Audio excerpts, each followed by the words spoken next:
Assalamualaikum warahmatullahi wabarakatuh. Perkenalkan, nama saya Sylvia Aprilina, BP 18120139 dari kelas 4X3 S1 Manajemen. Di sini saya akan menyampaikan sebuah materi dari statistik induktif untuk ujian akhir semester. Baiklah, penyampaiannya melalui PowerPoint seperti ini. Baiklah, saya akan menjelaskan yang pertama, yaitu distribusi normal. Distribusi normal adalah salah satu distribusi teoritis dari variabel random kontinu. Distribusi normal sering disebut distribusi Gauss, sesuai nama pengembangan, yaitu Karsgaus, pada abad ke-18, seorang ahli matematika dan astronomi. Sifat distribusi normal yang pertama, grafik simetri terhadap garis tegak. Yang kedua, grafik selalu berada di atas sumbu X atau fx besar dari 0. 3. Mempunyai satu nilai modus. Keempat, grafiknya mendekati sumbu X tetapi tidak akan memotong sumbu X. Sumbu X merupakan garis batas asimtot. Yang kelima, luas daerah di bawah kurva fx dan di atas sumbu X sama dengan 1. Baiklah, selanjutnya saya akan melanjutkan, yaitu distribusi sampel ada 4 buah. Yang pertama, yaitu saya akan menjelaskan, yaitu distribusi sampel rata-rata. Di sini ada terbagi dua populasinya, yaitu yang pertama saya akan menjelaskan populasi N terbatas, dan rumusnya ada di sini rata-rata mu x bar sama dengan mu x, simpangan bakunya sama dengan sigma x bar sama dengan sigma x per akar per n kali akar n besar kurang n kecil per n besar kurang 1. Sedangkan yang kedua, populasi n tak terbatas, yaitu rumusnya rata-rata sama dengan mu x bar sama dengan mu x, simpangan bakunya sama dengan sigma x bar sama dengan sigma x per akar pangkat n, di mana mu x bar sama dengan rata-rata pada distribusi sampel rata-rata, x bar sama dengan rata-rata sampel, n sama dengan ukuran sampel, sigma x bar sama dengan simpangan baku pada distribusi sampel rata-rata, dan n adalah ukuran sampel. Dan yang kedua, saya akan menjelaskan distribusi sampel proporsi. Terbagi dua juga. Yang pertama, populasi N terbatas, yaitu rumusnya rata-rata mu per bar sama dengan mu P sama dengan X besar per N besar. Standar deviasi sigma P bar sama dengan akar P kali 1 kurang P per N kali akar N besar kurang N kecil per akar N besar kurang 1. Dan yang kedua, populasi N tak terbatas, yaitu rumusnya rata-rata mu P bar sama dengan mu P sama dengan X besar per N besar. Standar deviasi sigma P bar sama dengan akar P kali 1 kurang P per N. Dan yang ketiga, yaitu distribusi sampel beda dua rata-rata, yaitu rumusnya di sini ada rata-rata mu x1 bar kurang x2 bar sama dengan mu1 kurang mu2. Standar deviasi sigma x1 bar kurang x2 bar sama dengan akar sigma 1 pangkat 2 per n1 tambah sigma 2 pangkat 2 per n2.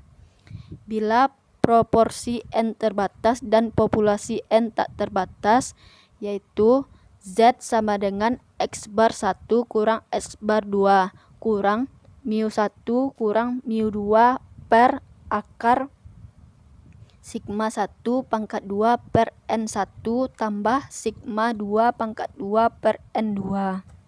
Dan yang keempat, yaitu distribusi sampel beda dua proporsi. Di sini rumusnya rata-rata mu P1 bar kurang P2 bar sama dengan P1 kurang P2. Standar deviasi sigma P1 bar kurang P2 bar sama dengan akar P1 kali 1 kurang P1 per N1 tambah P2 kali 1 kurang P2 per N2 bila proporsi N terbatas dan proporsi N tak terbatas, yaitu T sama dengan P1 bar kurang P2 bar kurang P1 kurang P2 per sigma P1 bar kurang P2 bar. Baiklah, saya akan melanjutkan materi yang kedua, yaitu pendugaan parameter. Pendugaan parameter adalah proses yang menggunakan sampel statistik untuk menduga atau menaksir hubungan parameter populasi yang tidak diketahui.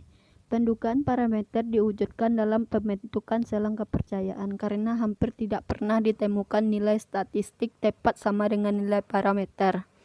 Di sini ada yang pertama penduga parameter min mu seperti ini yang di bawah, dan yang kedua penduga titik untuk proporsi P dan seperti ini juga yang di bawah, dan yang ketiga penduga titik untuk beda dua rata-rata seperti ini juga di bawah, dan yang keempat yang terakhir penduga titik untuk beda dua proporsi, yaitu di sini juga ada. Baiklah, saya akan menjelaskan materi yang terakhir, yaitu pengujian hipotesis. Merupakan suatu asumsi atau anggapan yang bisa benar atau bisa salah mengenai sesuatu hal yang dapat dibuat untuk menjelaskan sesuatu hal tersebut sehingga memerlukan pengecekan lebih lanjut.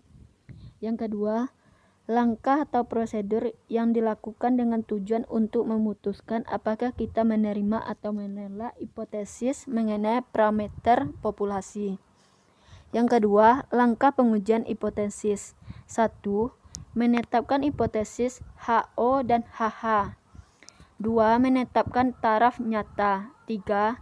Menetapkan statistik uji yang cocok untuk menguji HO. 4. Menghitung nilai statistik uji. 5. Kesimpulan. Baiklah, selanjutnya uji satu arah kiri seperti gambarnya seperti yang di samping, yaitu digunakan apabila hipotesis HO berbunyi lebih besar atau sama dengan dan hipotesis alternatifnya berbunyi lebih kecil atau paling sedikit atau paling kecil. Dan yang kedua, uji satu arah kanan gambarnya seperti yang di samping, yaitu digunakan apabila hipotesis HO berbunyi lebih kecil atau sama dengan dan hipotesis HH berbunyi lebih besar. Dan yang ketiga, uji dua arah gambarnya seperti yang di samping, yaitu digunakan apabila hipotesis HO berbunyi sama dengan dan hipotesis alternatifnya berbunyi tidak sama dengan. Selanjutnya pengujian hipotesis satu sampel yang terbagi menjadi dua, yaitu yang pertama uji rata-rata, rumusnya seperti ada yang di samping. Yang kedua uji proporsi dan rumusnya juga ada di samping. Dan yang selanjutnya pengujian hipotesis dua sampel yang terbagi menjadi dua. Yang pertama uji beda dua rata-rata yang rumusnya ada di samping, dan yang kedua uji beda dua proporsi dan rumusnya juga ada di samping. Dan yang terakhir adalah contoh soal. Seorang peneliti ingin mengetahui apakah catability gillnet rata-rata masih tetap 30 ekor ikan atau lebih kecil dari itu. Data-data sebelumnya diketahui bahwa simpangan catability 25 ekor sampel yang diambil 100 strip untuk diteliti dan diperoleh rata-rata tangkap 27 ekor. Apakah nilai tersebut masih dapat diterima sehingga catability gillnet 30 ekor?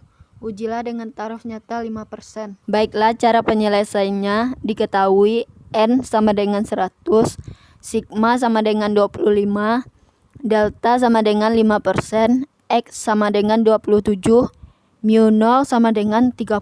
Kita akan melakukan pengujian satu arah. A. Formula hipotesis. HO mu sama dengan 30, HA mu kecil 30. B. Taraf nyata dan nilai Z tabel.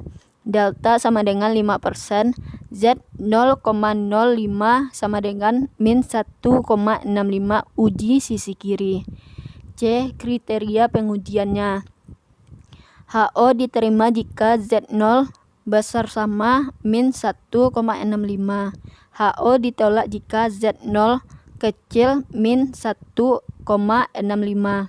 D. Uji statistik ZO sama dengan 27 kurang 30 bagi 25/100 pangkat 1/2 sama dengan min 1/2.